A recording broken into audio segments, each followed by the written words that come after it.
Hello! That was for everybody who couldn't get a photo when I was here in the front, so I'm going to post that now. Consider that a selfie. Tag yourselves. Go nuts.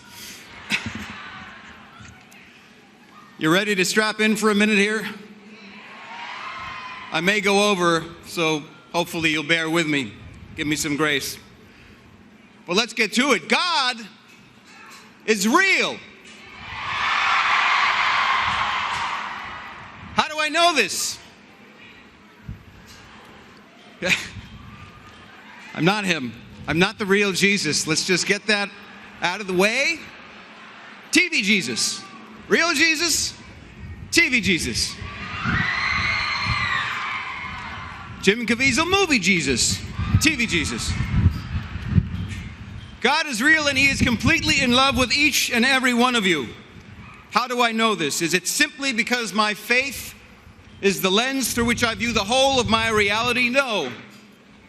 Is it because of the miracles that I have experienced in my own life and seen with my own eyes for which my faith has been the catalyst? Again, no. God is real and He is completely in love with you because you are all here today.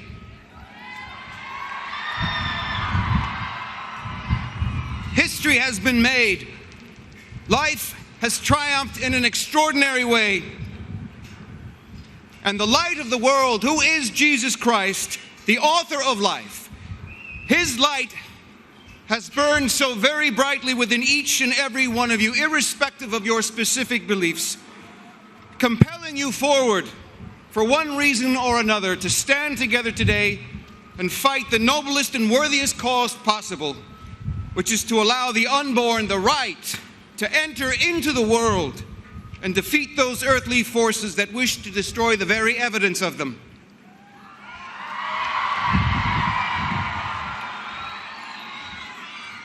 You have chosen to journey to our nation's capital today not only to mourn the 64 million children lost through abortion over the last 50 years, but to champion those yet to be born on the road to their own birth, made in the image of the Creator Himself, and to testify to the miraculous sanctity of life itself, as expressed in the divine poetry of Psalm 139.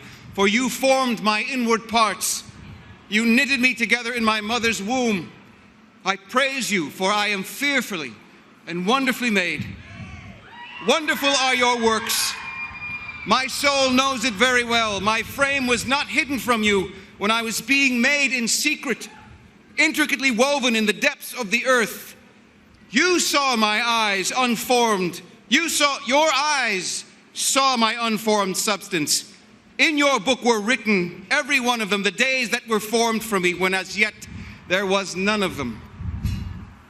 Having lived under a grim cloud of darkness for the last 50 years, the world has once again been given a glimmer of hope, and I pray that with this recent step in protecting life, despite the grievous nature of what we've allowed, that God might still look upon us in His infinite mercy and see the hearts of those of us here in support of life today and say to us in this hour, it is good.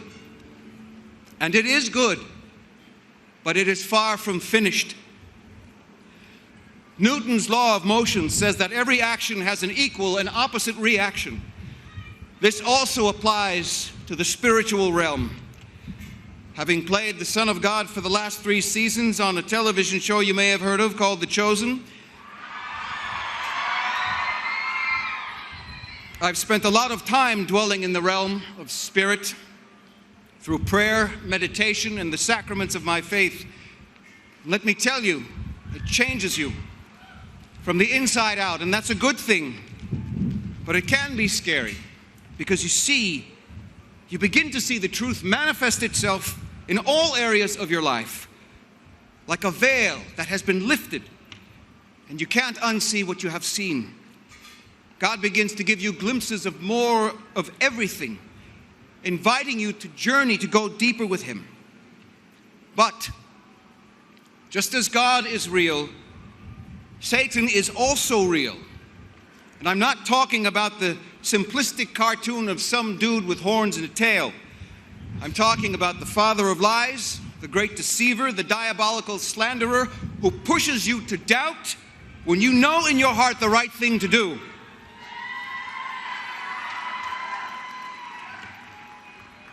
And he is not about to give up this fight either. In fact, he's doubling down because guess what? His time is limited. So he's throwing everything that he has at the world and all of us in it. And countless are being deceived as a result. But that's his job. He wants your and my destruction. He wants us to believe that abortion does not harm us individually and as a society. So please, I beg of you, pray for those who do not have the faith, the strength, the clarity of purpose that you here do. People ask me, how do you try to emulate Jesus in your own life when playing him? Well, loving my enemies, praying for those who persecute me and those who may protest me is the first place that I have to start. But remember, my dear friends, we know how the story ends. God won.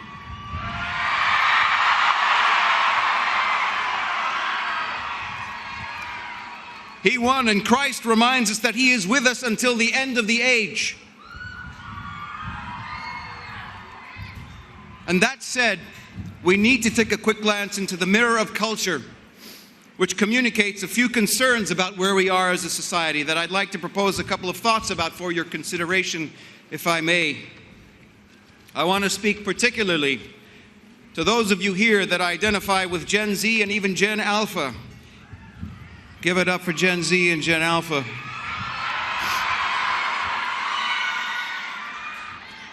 You are in your formative years, and at a moment in time when you have the power to change culture by impacting the culture through the raising of your powerful voices and voting with your conscience and your resources. For some time now, we have been witnesses to a mounting polarity between light and dark. We've seen it manifest itself in many facets of culture. But I would like to address it as I see it as an artist in the entertainment industry. In the last several years, there's been a sharp and disturbing increase in the darkness of the imagery being used in film, television, and music. The landscape has become increasingly sinister, and in some cases, even demonic in tone, more so than in previous years, sometimes subliminal, oftentimes overt. Storylines involving the occult, witchcraft, demons, and even satanic elements are commonplace in mainstream programming. Many feature spiritually and psychologically disturbing content. And before you jump on me, no, I'm not specifically referencing a certain bespectacled wizard, though a few folks might disagree, but I'm referring to the media which is even more ominous. And I don't need to name names, you know it when you see it. The youngest of us and the most vulnerable, as well as those who are not grounded in a solid faith in God, are susceptible to the influences of these images. Media has become a portal to behavior and attitudes kids want to emulate that reject God, reject the light, and reject ultimately all those aspects of community which give life. I have observed God subtly but radically being removed from popular culture over the last couple of decades, replaced with some of the most corruptive images and ideologies for young hearts and minds. And any of us who profess any kind of faith are branded as fundamental or condemned for their beliefs with the assertions of the religiosity of a Pharisee. This is completely contrary to what it means to have a relationship with Jesus Christ and follow his teachings. If only the rest of the world actually took the time to explore what it means to follow Jesus' heart. Yes, there are always individual exceptions, unfortunately, but for the majority of believers, God is love, and true love gives way to life, not death.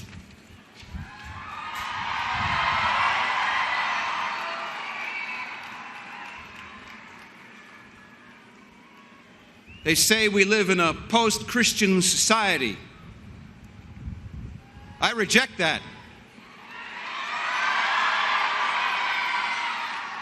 You can reject that. Change the culture by impacting the culture. Embrace that which is bigger than you. He who gave you abundant life and he who has called you by name. Do not be afraid. Mute the noise of the popular and embrace the counterculture of Christ's love and the message he offers you. The road is wide which leads to destruction, and many will enter it. So enter through the narrow gate, my dear friends, for therein lies the kingdom of heaven.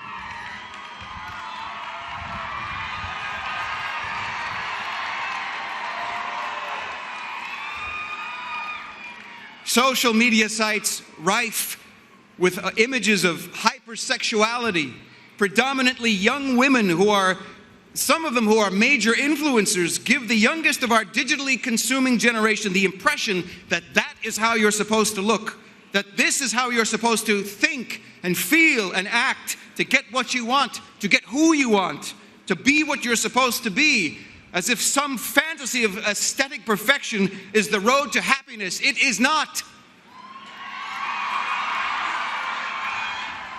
Your imperfections were perfectly designed by God in heaven.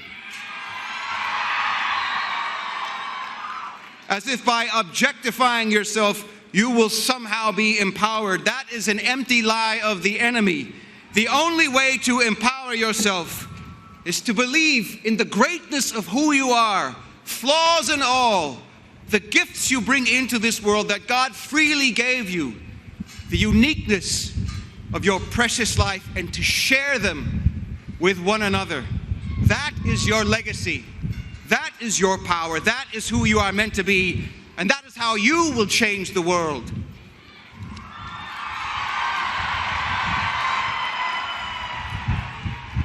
Do not let mainstream media's shallow depictions of sexuality and sexual irresponsibility deceive you into thinking that such an approach to love and relationships is without consequences.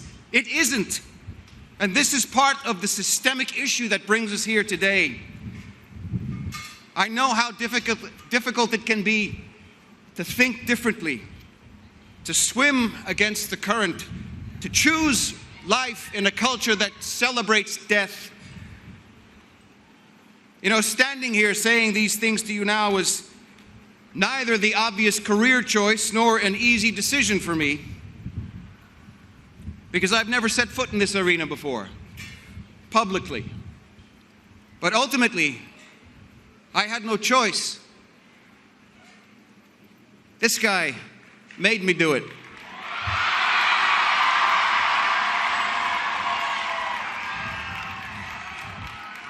And I'm a better man for it. A few years ago, I made a commitment to follow the promptings of the Spirit, and I stand by it, and it's why I'm here today. So I'll leave you with a few final thoughts. We are under an assault on our sense of virtue. We're enduring an affront to the innate holiness we are all imbued with and called to, and an attack on the family structure and the sacredness of the gift of life. But as ones created in the image and likeness of God, who is himself love, we are charged to be the standard bearers who defend and preserve the dignity of every human, but especially the most vulnerable, which begins with the initial stages of life and continues throughout the entire cycle, from conception through that phase we all aim to enter into, our golden years, followed by the final stages of our earthly existence. Nannies and pop-pops, every one of us, if we are called to it. How can you make a difference? Number one, pray the rosary.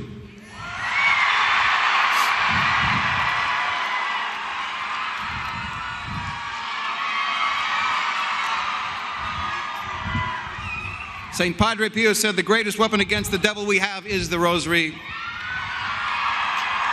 Try it. See for yourself. I don't need to sell it. God doesn't need me to sell anything. Secondly, examine and expose the areas of darkness in your world, in your community, in your immediate society that need your light, and bring it everywhere you go. Change the culture by impacting the culture. Raise your voice. Vote with your resources, financial, spiritual, and temporal.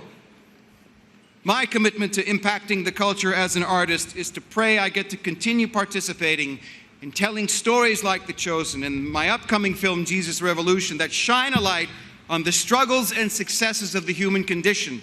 Stories that uphold human dignity and reveal God's truth and infinite love for his people despite our inherent flaws. And we are all so very beautifully flawed, perhaps myself most of all. But we are not alone. He has lived as one of us, and that brings us into communion with him. By honoring the life that God gave you, by bringing your gifts to the world with love and compassion, you will be creating an environment of holiness which the most impressionable in our society will draw their examples from, and to help rewire the attitudes of society's collective consciousness, steering it back towards the preservation and value of life, restoring respect for faith and true religious tolerance, and healing some of our beloved nation's wounds in the process, while hopefully planting us more deeply within God's grace. It's been an honor to be with you here. Thank you for inviting me. God bless you.